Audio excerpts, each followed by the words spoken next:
Hey, Raul, You?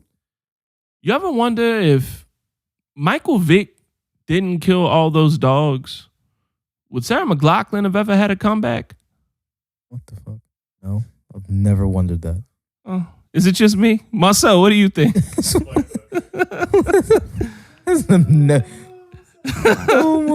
Oh my god! I'm just saying. I mean, Michael Vick, if you think about it, Michael Vick is a knight in shining armor. He saved that woman's career. Jesus Christ! No, never fucking thought about that. Never. All right. God damn. Maybe it's just me. Just you. Hey guys, what did the car say to the tires? Thanks for keeping it real.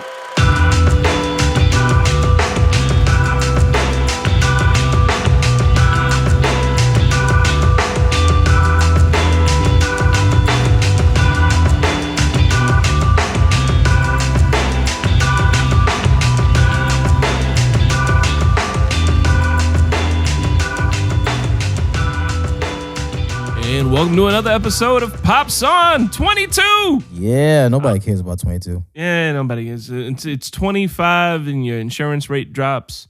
And 30. Yeah, 30. Yeah, you're just waiting to die at that point. Ugh. But anyway, I'm one of your hosts. I'm Jay Alvarez. Across from me as always. Raul, what's going on, people? And as always, again, we have Marcel on the production table from Ghost Academy. We are Pops On, Father's take on the entertainment industry. Yes, we are. Just quick thing. We are now available on Podbean and iHeartRadio. Oh, so shit. Definitely go ahead and follow us and subscribe to us on those two platforms. I heard a lot of tweets about, hey, you guys are not on Podbean. I was like, I don't know what that is. Well, now I do. Yeah, now we do. So we're on there. Oh, man. So, yeah, definitely listen to us in any way you listen to your favorite podcast. Also, as always, available on Google Music, iTunes, Libsyn, and Stitcher Radio. And don't forget, tune in. They're out there somewhere. And tune in. Yeah, doing some shit. Yeah, we love tune in. Thanks, guys. Appreciate you. And again, give us a call, 321-405-2219. We appreciate all the voicemails. And Some of these are fun. yeah, this shit's hilarious. Some of these are real fun. It's hilarious, man. Man. So happy late Thanksgiving, everybody. It is a Sunday after the turkey day. Some people like myself and myself respect the turkey enough not to put our Christmas lights up before Friday. Raul, not so much. But how was your turducken Festivus? It was great, man. It was good. I normally do it at my house, just for the leftovers. But I went and took everything over to my dad's house. I made some stuff. They all made some stuff. I got there. My dad was outside, like a true Jamaican that he is, frying fish outside. Like a gentleman outside. Oh yeah. He should do that all the time, but he doesn't. Of course. Yeah. But anyway, we got there. The kids were playing. Food was ready. Everybody prayed and ate on time. That shit was great. Mm-hmm. Oh man, how was yours? My Thanksgiving was good, man. My brother just bought a house with his wife, so we all did Thanksgiving there for the first year, and it was great because no cleanup. Nice. We took a cake. Lorraine made a carrot cake at home. Now let me tell you something. Quickest way to my heart, outside of directly through the rib cage, is carrot cake, and she figured that out real fast. So that was cool. It was really low key, man. It was just bunch of siblings, bunch of boys in my family, bunch of girls in my sister-in-law's family. So that's cool because now there's actually girls to counteract the boys, and it's kind of an even mix. We all ended up playing Uno. Yeah, that always happens. Yeah, so, me and my we played this ABC game. A, apple, B, this, whatever. Mm-hmm. So we started playing that shit with because my stepmom had invited somebody from her job, and I was like, "Are you sure you want to do that? Because we're not gonna behave." Yeah, First of all, my dad had some kind of a show, and they brought back a whole shitload of alcohol. Nice. So I was like, "You have this and us, and you. I'm just letting you know that it might not end well." That's why you just play Luke Skywalker. This is not going to go the way you think. Good one. Yes. Damn it, man. I'm making references on movies that ain't even dropped yet, son. That's the perks right there. I was like, you sure? So the lady came in and we all played and, we were drunk and having a good time. Not like ridiculous drunk uncle type drunk, but, just nice and buzzed. And then they brought the Uno out. That shit was cool. It's always fun playing drunk. Yeah, no, you really gauge your friendship by how willing you are to put a draw 4 on somebody. Ooh. Like I've seen friendships die. They're like, you gonna play me like that, motherfucker? Yeah, this is the first year my son actually was serious playing. Like we normally just give him cards and just put. He was actually playing. Yeah, we gave it to him. We taught him some lessons that night. Yeah, I've seen people cry from draw 4s, and then you can stack draw 4s on top of each other. Yeah, just keep it going. That shit's sad. You gotta learn. Fuck it. That's how you learn how your friends are, people.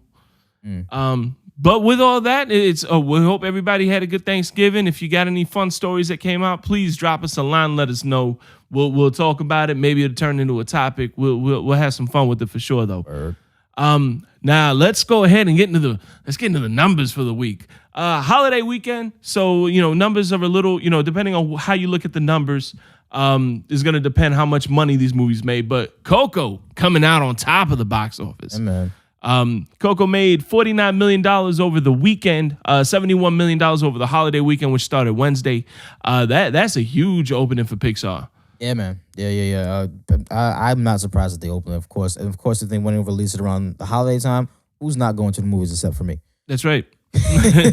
It's I heard it was good. I heard it was really good. I want to check it out. I've heard people talking.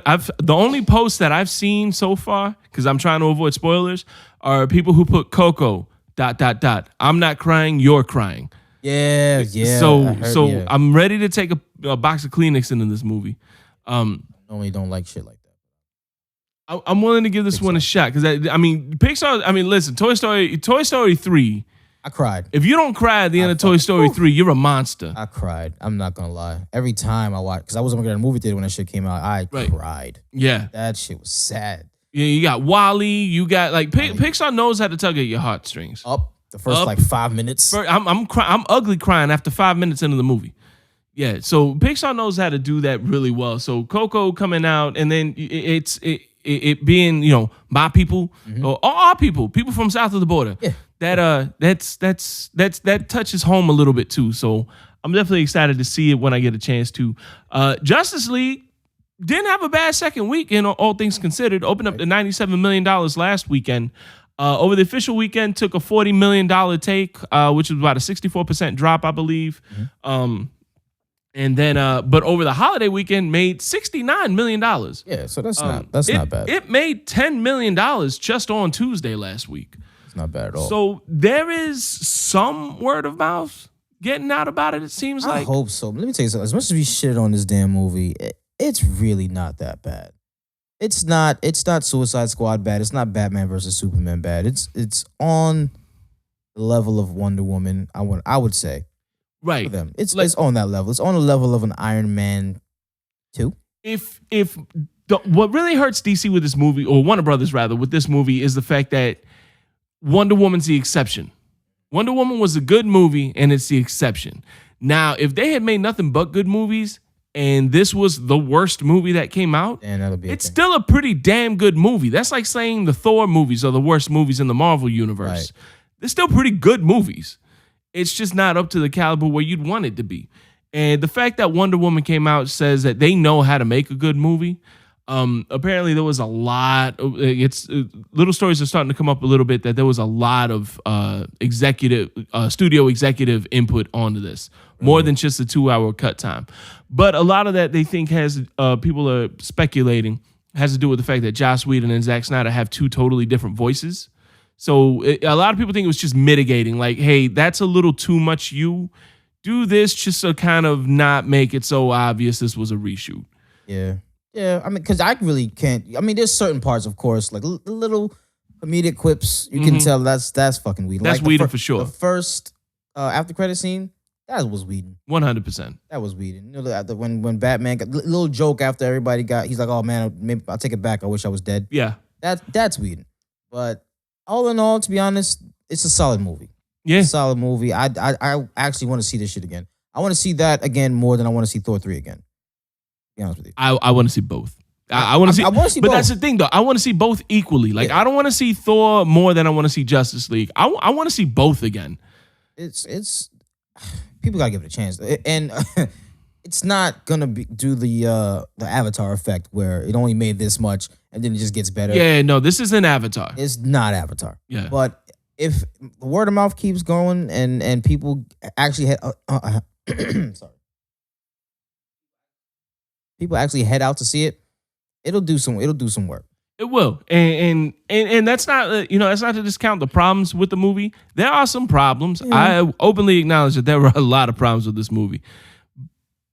But you know what? Sometimes you just say fuck it and watch the movie. Yeah, it's not Transformer bad.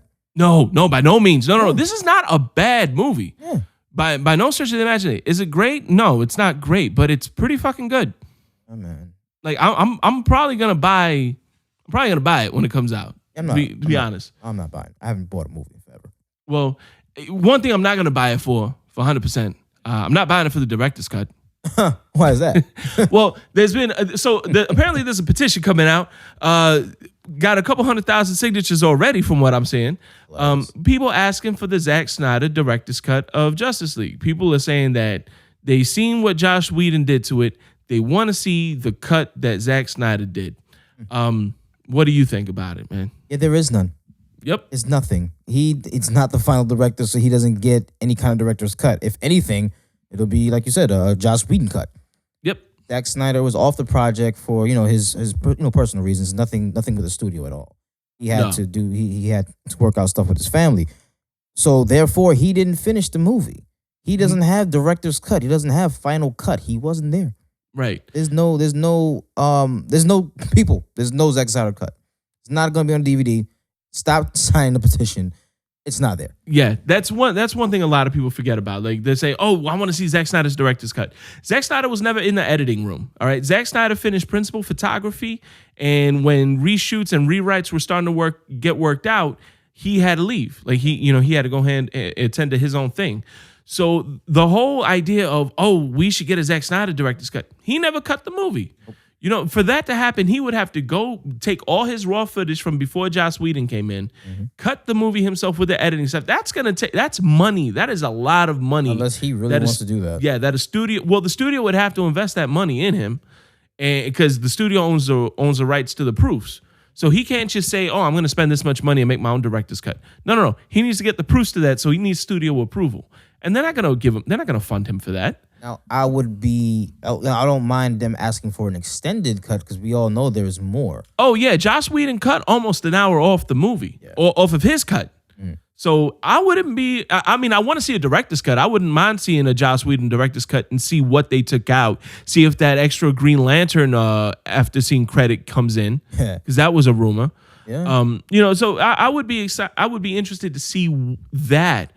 But as far as people saying, oh, we should get Zack Snyder's cut, ladies and gentlemen, there is no Zack Snyder's cut. No.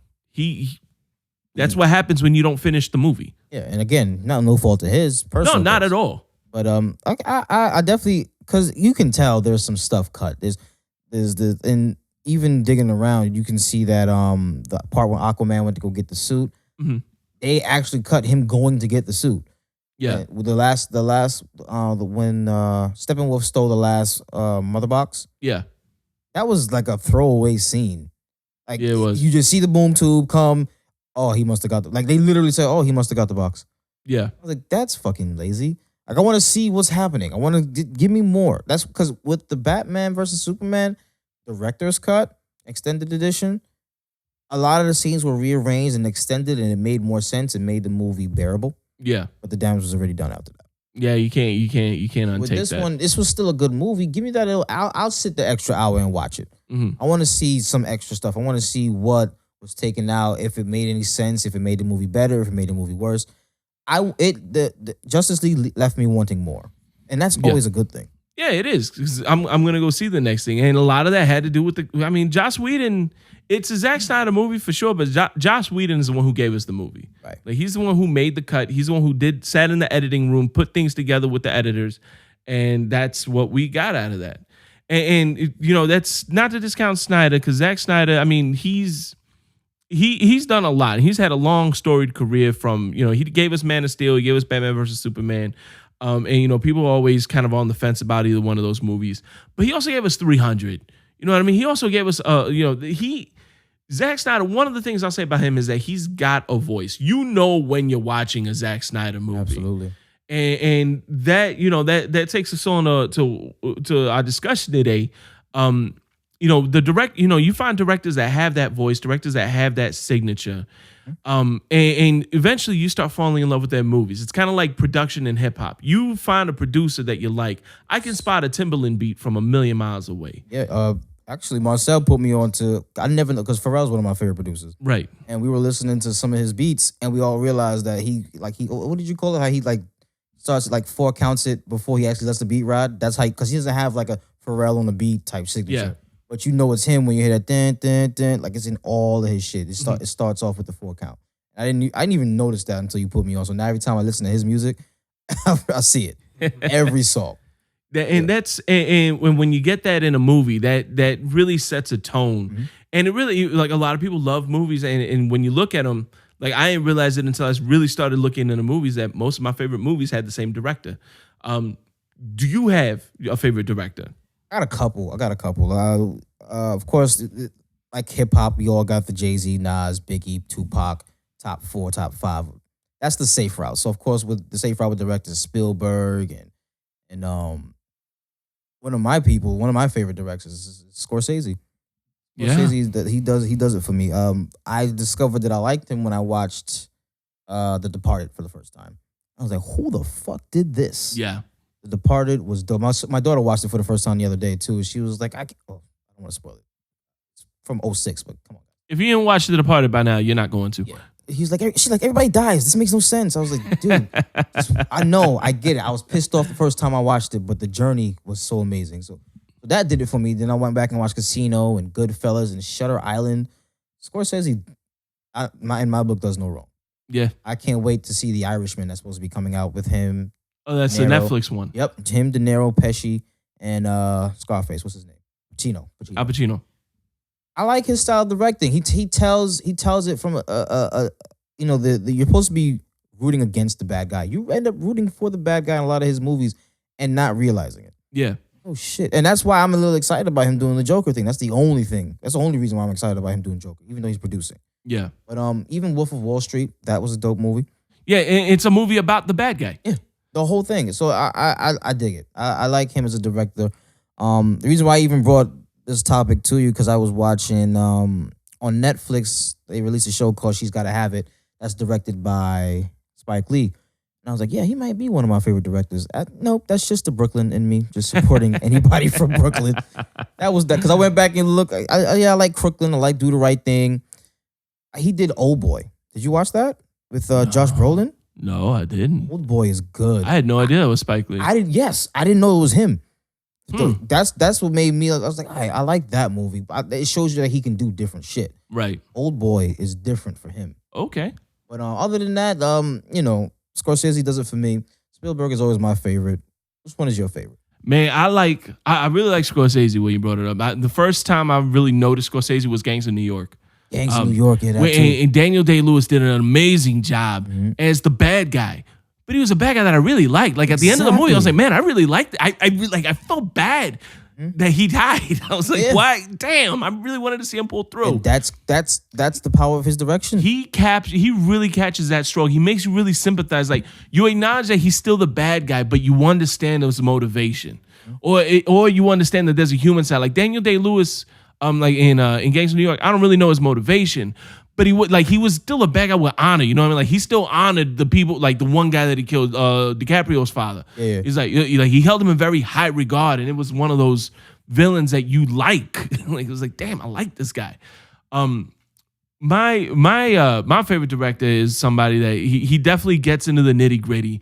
Quentin Tarantino. Yeah. Man, he's only done 9 movies. People don't realize he's only directed 9 movies. Great. But name a movie, like the 2 movies that I don't like are Kill Bill 1 and 2. And even still, I look at them like, they're pretty good. Right. You know, and from Reservoir Dogs to Pulp Fiction, I just put my little brother on a Pulp Fiction about a year ago. Nice. And he said, man, how have I never seen this movie? You've got everything. And then Inglourious Bastards is still, to this, right now, Inglourious Bastards is my #1 favorite movie. Really? I can watch that movie all day, all night, and never get bored with it. Hateful Eight just came out on Netflix, so I'm peeping that as soon as I get an opportunity to do so. Yeah, you'll like that one. Oh yeah, no, I'm sure of it. like And now he's doing Helter Skelter. He just, I think it was Sony. Oh yeah, Sony bought it. Sony bought it for like Sony. He finally agreed to do it with Sony to do the Charles Manson movie. So that I'm excited for that now. And I know he's gonna dive deep into that shit because Manson is. And I heard it's not gonna be like Manson centric. It's just gonna be that's gonna be the backdrop. Yeah, but still, like that's gonna be something shit to if tackle. anybody can catch the chaos of a situation or of a time period, look what he did with Jackie Brown. I mean, Pulp Fiction is all chaos. Yeah. Like you have no watch. It's like watching vignettes, and then at the end of the movie, oh shit, it's all connected. Oh, Pulp Fiction starts connected, or not Pulp Fiction, rather Reservoir Dogs starts connected. Then it breaks off into everybody's own individual thing, and then comes back at the end. He is so good at catching chaos, and him doing Helter Skelter and just catching all of that. I'm excited for it. I don't think there's anything else that I'd rather see than that. And then an honorable mention I have to give, just because I myself am quirky and fun. I love Wes Anderson.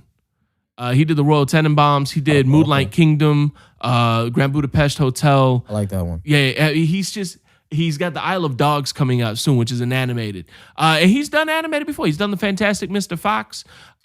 He's very. It's definitely his own style. When you're watching a Wes Anderson movie. The Life Aquatic with Steve Zissou, that's definitely a deep cut that not a lot of people like or can get into. But it's definitely got that, like, if you're into that quirkiness, you're watching it. The dialogue, the interactions that the characters have with each other, it's very fun to watch for me. And that's why Anderson gets my honorable mention also on top of Quentin Tarantino. Two totally different styles of movie. Different styles, definitely. But you're right. No, a lot of Tarantino. I think there's only one movie I don't like, and that's when he did that Grindhouse shit with him and Rodriguez. Oh yeah, I did not like. Was it Death Race? Death Race, and yeah. So I didn't like his. I mean, don't get me wrong. It was decent in his style, but it was boring to me. Yeah, no, I can see that. But everything else was dope. He was good in the Planet Terror movie. The Planet Terror movie was horrible, but I still loved it. Rodriguez is a fool, and the music, Tarantino's music selection, man, I love his music. And selection. you know what I love too. He has kind of his own group. Wes Anderson too, actually. Thinking about it now, they both work with the same actors. Like Samuel L. Jackson's been in 6 of the 9 movies that have come out from Tarantino, and he works a lot with. Michael Madsen, he works a lot with what's the British guy? Oh, it's gonna kill me. Dude, that was Tim Roth. Yes, Tim Roth. He works a lot with Tim Roth. Wes Anderson worked. I think Bill Murray's in almost all his movies. At the very least as a cameo. Edward Norton is in a lot of Wes Anderson movies. So I also like it. It says a lot about a director when he can keep the same group of people coming back. Because it means they like working with him. And that says a lot. Leonardo DiCaprio with Scorsese. And even DiCaprio with Tarantino has done a few movies. Yeah. So he's Christoph Waltz has done a few movies now already with Tarantino. I thought when you was talking about that actor, I was thinking of Christoph Waltz. Oh, when I said Tim Roth? Yeah. Christoph Waltz is that guy. Yeah, he did Inglourious Basterds. He did Django. He did Hateful Eight. So these actors start with Tarantino or they work with him once. You're gonna see them in another Tarantino movie, and it says a lot when you get a director that can get that kind of ambition from an actor to want to work together again. That's my favorite thing. That's one thing I don't think I've seen Spike Lee do a movie with anyone twice except Denzel. His fucking self. He's in all of his own movies. Well, so is Tarantino in his defense. No, but Tarantino is he's small little cameos. Mm-hmm. Spike Lee is like the lead in all of his shit. Fucking, oh my god, this shit was it's ridiculous. But no, I dig Spike Lee. He's like I said, that new Netflix show. She's Gotta Have It. It's a remake to one of his old movies from like 1986. Mm-hmm. It's just from modern times and it's in Brooklyn. Again, I'm a sucker for anything in New York. Yeah. So it talks about the gentrification that's going on. There's a scene where there's this dude. His name is Mars. He's like typical Brooklyn Puerto Rican black dude mixed, right? Okay. And he's walking up the steps to go visit the girl with his bike, and a lady, some white lady just walked. Hey, do you live in this brownstone? Bitch, I'm from Brooklyn. Okay, you just got here the other day. I live in New Fort Greene. What the fuck is New Fort Greene? Like that shit. Like I like how he catches the anger of shit like that. Yo, you know what tripped me? I was talking to a friend of mine that just moved to New York, and she said, I'm like, well, so where do you live? She said, I live in Brooklyn. What part of Brooklyn? East Williamsburg. I said, oh, Bushwick. Exactly. Nobody wants to call it Nobody wants to Bushwick. call it Bushwick because they can raise the rent. They're like, oh yeah, East Williamsburg. I'm like, oh, you live in Bushwick. God damn it. She's like, no, it's East Williamsburg. I'm like, no, it's Bushwick. That shit is sad. Like I love Like 8 years ago, there was no East Williamsburg. It was Bushwick. Bushwick. It's that shit. Like I love my city. I love Brooklyn to death. I like what's happening, but I don't like how it's happening. Right. You know what I'm saying? It looks nice. It looks beautiful. I love the fact that you can walk around Bed-Stuy at night with your fucking shag dog. Yeah. I dig that. But I don't like how you guys are doing it. Yeah. Like, it's not fair to the people that's been there. Like, okay, yeah, if it's pushing out the crime, great. Awesome. But don't fucking discount the people that's been there for years. Mm-hmm. And that's not the main focus of She's Gotta Have It. But it talks about that. You know, how the brownstones are going for like 3 times as much as they were from 79. Yeah. You know what I mean? So I like that he tackles certain situations. That not the worst, but he did Chirac, like a movie of don't stay in Brooklyn. Stay in Brooklyn. With Nick Cannon as a gangster in Chicago just did. First of all, no. That's Nick Cannon from Nickelodeon. Like, I respect that man because he does what he does. The hardest thing Nick Cannon's ever done is Drumline. Yeah. Yes. Absolutely. And that says a lot. Yeah. He has another movie on YouTube that I told you about called King of the Dance Hall. So he is playing a Jamaican from Brooklyn, moving back to Jamaica and becoming the Jamaican dance hall king, which is like a Jamaican gangster. Dude, stop it, Nick Cannon. Stop it. You already banged Mariah Carey. What else do you have to prove? You won, my guy. We're done. Won. Okay? Just let it go. We're done here, Nick Cannon. Damn it. All right, guys. Well, that's our take on favorite directors. Hey, let us know who you like. Drop us a message. Shoot us an email. nodadjokes@gmail.com. Hit us up. Pop Song on Facebook. At No Dad Jokes on Twitter. That's No Dad Jokes with a Z. We know. We're coming to peace with it. Yeah. But definitely hit us up. Let us know who your favorite directors are. What are some of your favorite movies? Why do you like this director? What are some of the things that you've noticed you latch on to from that style, and how does that affect the movies you watch outside of that? Yeah. I didn't even think about that. That's a big effect. Give us a call on that one too. 321-405-2219. Yeah, man. So with that said, we've been having some fun with this next little segment. We like bringing you the news, but we also like being concise and using time management. So with that said, we're bringing you pop-offs.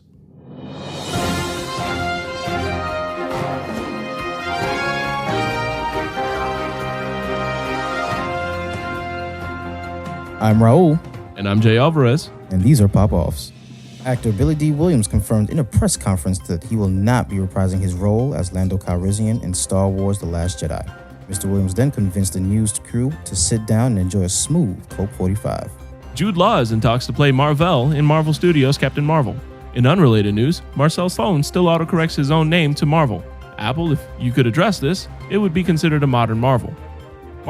Drew Hill dropped a new song. Fabulous and Jadakiss have an album together, and Mace is dissing Cameron. This story brought to you by the year 2002 and Smooth Coke 45. I'm Jay Alvarez. This is Raul. And these were pop-offs. Works every time.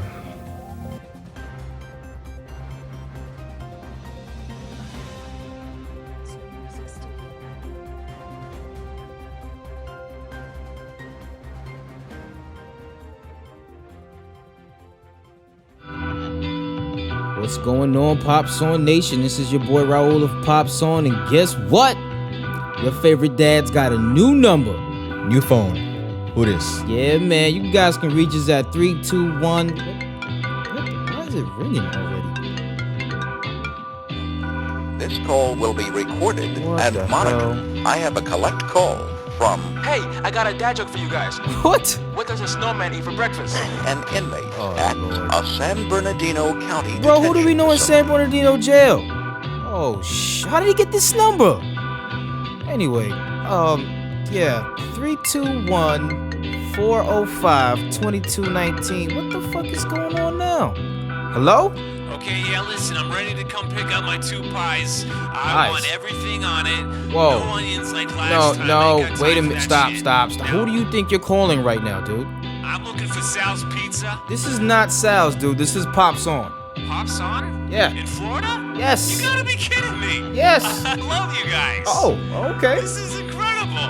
Yes. Raul, it does sound like you. Oh, yeah. All right, get on that Twitter shit. Tell them to release the S already. Will do, partner. Will do. All right, listen, take care. Peace. Let me turn this damn phone off. Listen, 321-405-2219. Call us, leave a voicemail, send us a text message. We definitely want to play these voicemails of your best dad jokes or your topics on the show at some point. 321-405-2219. That's Pops On. You guys have a great day. And welcome back to episode 22 of Pops On. I hope you guys enjoyed the break. We hope you enjoyed our little news segment. We're going to keep working on that. Right now, one of the things we got to do is we're going to address our fatherly topic of the week. As fathers, we have to deal with things. We have to deal with things that kids throw at us. A lot of times, our kids will do something that we did to our parents, which make the grandparents laugh, and karma is real at that point. X. And this is never more apparent than when your kid is sick. Yeah. Mm-hmm. Yeah. We all got to deal with it. Every now and then, your kid come home with a temperature, got an ear infection, got some strep throat. It's always something with these damn petri dishes we call children. Yeah. And I remember when I was a kid, when I was sick, I used to stay home. And that was the only time that the TV was on at my house and English was being spoken from the speakers. Because, mom and dad were at work. It was just me and grandma. She was watching TV in the living room. And I actually got to watch TV in my room. And I watched Gilligan Island reruns. And what we would do is we would start off, she would make me breakfast. So I would get up and I would go eat my dry toast covered in Vicks because we're Hispanic and that's how we do it. Yep. Vicks will cure everything, by the way, folks. The common cold to the flu to AIDS. That's why Freddie Mercury died, folks, because he didn't have Vicks in England. That's what happened. Vicks Vapor Rub, Vic Vaporu, that's how you pronounce it. If you pronounce the B at the end, you're wrong. We'll cure everything. Just cover it in your cover your toast in it. Eat it for breakfast. Don't do that, and don't tell people that I told you to do that when you do. But yeah, my grandma, we will watch The Price is Right because that's the only thing to this day that she watches in English. And then I would go to my room and watch Gilligan's Island reruns and, fall asleep before Three's Company started. Wow. Yeah. You're old. My man said Gilligan's Island reruns. Don't act like you never heard of Mama's Family. No. Damn it. What? Mama's Family? Damn it. All these shows are like, what the fuck? Oh, man, I feel so bad for your generation. Well, what did you do when you were sick then, Raul? You know what I did? I took my ass to school because my mom was not having that at all. Like, it didn't matter what it was. I could be dead. Listen, you better get your ass up and make sure you're in the school, okay? I don't want to hear no shit. Here was her famous line. If you still feel sick when you get there, call me from the school and I'll pick you up. Ma, you're a liar, okay? First of all, they're not letting me call you from no damn office talking about I'm sick. And I'm too shy to go up there and say, hey, can you call my mom? I'm dying. No. I kid you not. I was in 5th grade and my mother worked at the school. Mind you, the school was like a 5-minute walk from my house, from my home, from my apartment, right? Shout out to PS 161, Crown School. You don't know nothing about it. Nope. So I'm throwing up like everywhere, right? At home, just dying immediately every time. She's like, okay, you threw everything up now. You sound like you feel better. You need to go ahead and walk to school. And if you feel bad, call me and I'll come pick you up. I said, Ma, you work there. How are you gonna come? You're there. You're gonna see me throwing up. I get to school and I'm just dead. Like I'm throwing up everywhere. It's like bile at this point. Like it's just bad. So they call my mom from the office. He looks fine to me. I was like, this got to be some kind of child abuse. Like this has to be some form of child abuse. He looked fine to me. You whiter than me at that point. Yeah. I'm like, Ma, can I go home? No. You listen. You need to get this schoolwork done. Do what you're supposed to do, and then you can walk home after school. Fuck. So nothing. Nothing. I didn't get to stay home and watch no fucking Gilligan's Island. So old. That's the one thing I give my parents. Like they ain't fuck around though. Like if they thought I was faking it, you're going to school. Yeah. And so like, I had to make sure like I had a really good bluff. Like I had to make sure that if I was going to fake sick, I nailed it, and I never did. So I was always in school. But when I was actually sick, like if they put their hand on my head and they were like, "Oh wow, no, you are going to die, and they're going to arrest us and deport." See, that's the reason. That's what it is. My parents, we risk deportation. That's if you mistreat your kid, send him to school, and he dies, you go back home. You do not pass go. You do not collect $200. You just go directly to Nicaragua or Colombia. That's what happens in our world. So. No, when I was legitimately sick, and they, parents know, like my kid tries to pretend to be sick. The stepdaughter especially. Oh, she is famous for it. Every little bit, she's like, I'm sick. And I have to look at her. Her mom gets mad at me because I call her out a lot. And I see the look on her mom's face, and she's looking at me like, can you just let her have this one?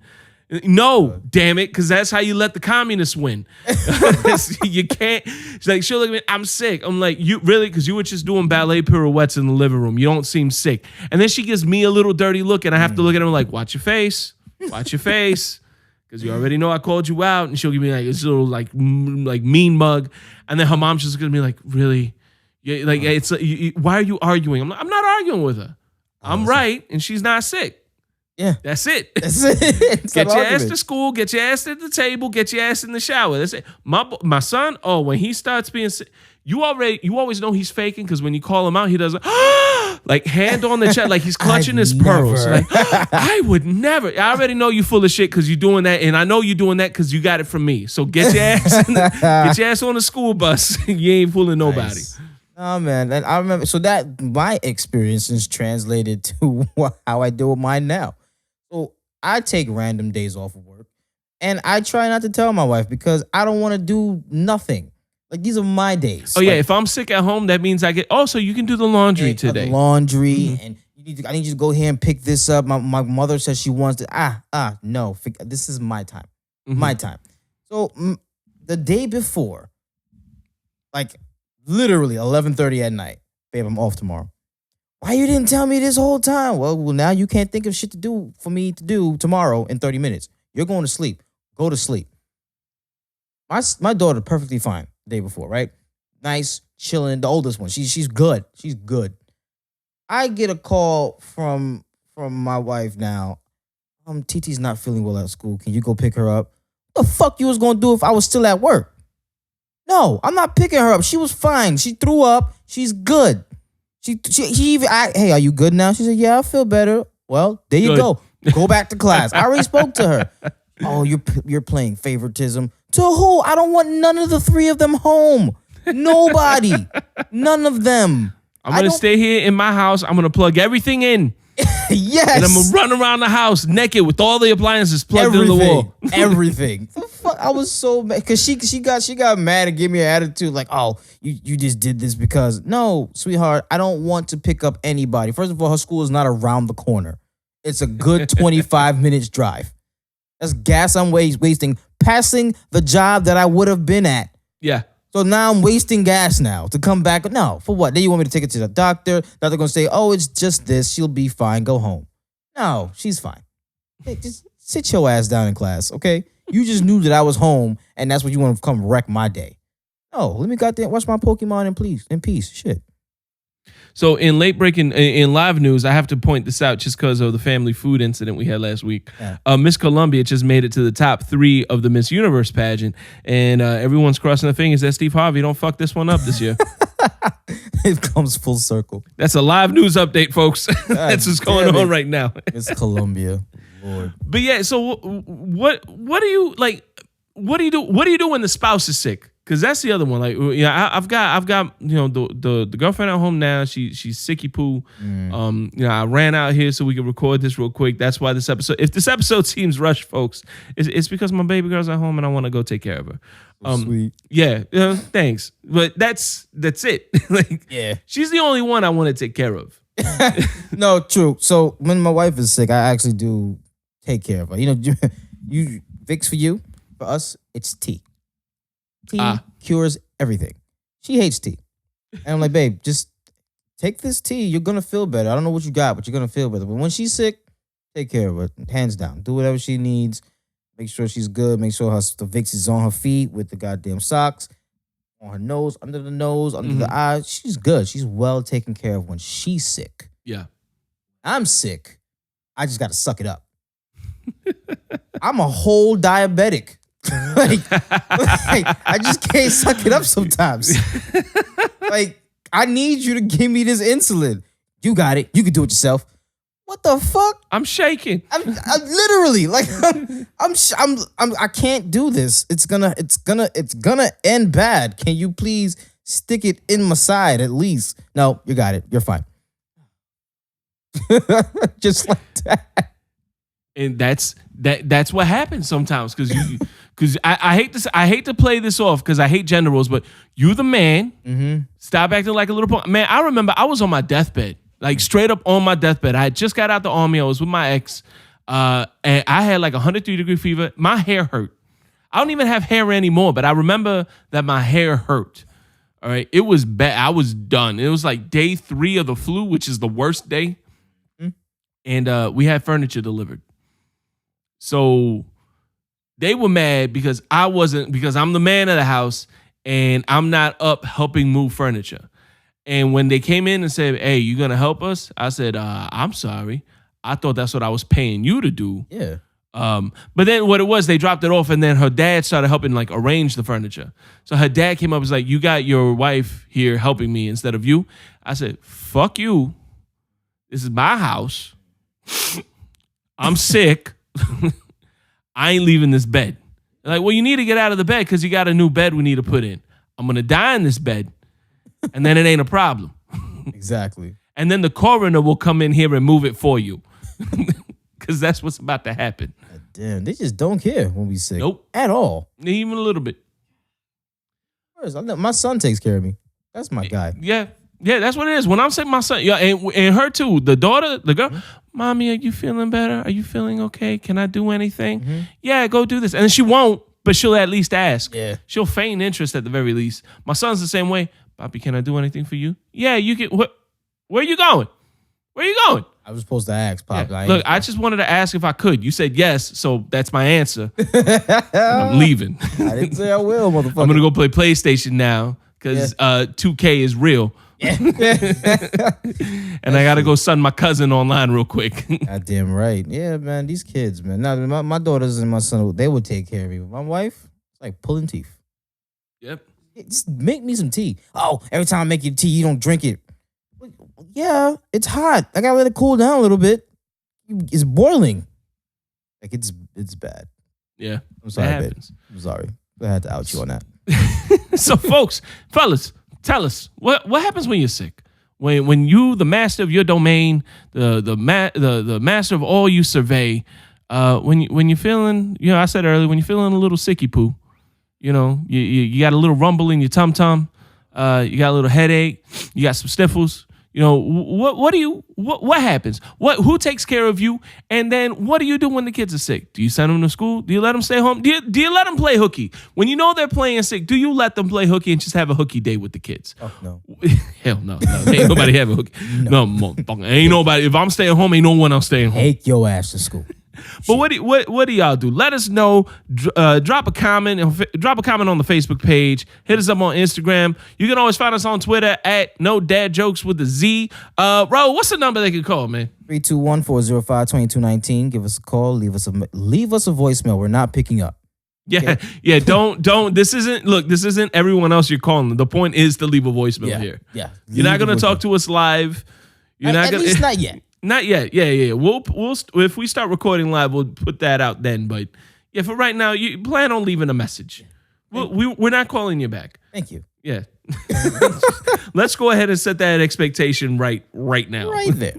God damn it. But anyway, folks. Yeah, that does it this week. This was quick, fast, and hurry. No one gives a shit about 22. You were right. Told you, bro. Yeah. Nobody cares, man. It's a little holiday episode anyway. Everybody out shopping Yeah, and shit. Black yeah, Friday. you guys out shopping. I'm still digesting Thanksgiving, to be honest with you. So I'm about to make a trip to the toilet once I get home. Pilot. Yes, it comes out every now and then. Pilot. Well, folks, again, give us a call, 321-405-2219, and leave that message. Pop Song Group on Facebook. Find us all over social media, Twitter, @NoDadJokes with a Z, @NoDadJokes, proper spelling @gmail.com if you want to drop us an email. Popzone on Facebook, Popzone on Instagram. And guys, listen to us all over, wherever you listen to podcasts, Stitcher, iTunes. Hey, Tune in radio. That's what it was. Tune in radio. Tune in. Yeah, no, tune in. iTunes, Podbean. On iTunes, though, definitely rate and review us, please. Yes, let us know the 10 ratings that we've got. Thank you. Yeah, we appreciate the hell out of all of you guys. The reviewers, the people who didn't review and just rated, we appreciate that just as much. But please leave a review. We actually do care what you think. So please let us know. Outside of that, we done. We done this one. I'm Jay Alvarez. I'm Raul. On behalf of Marcel, we are Pops On. Don't forget, spoil kids, not movies. And please, no dad jokes. Peace. Thank you for listening to Pops On. Email us any questions and your best dad jokes at nodadjokes@gmail.com. For more content, please like us on Facebook at facebook.com/nodadjokes. Follow us on Instagram at nodadjokes and Twitter at nodadjokes with a Z.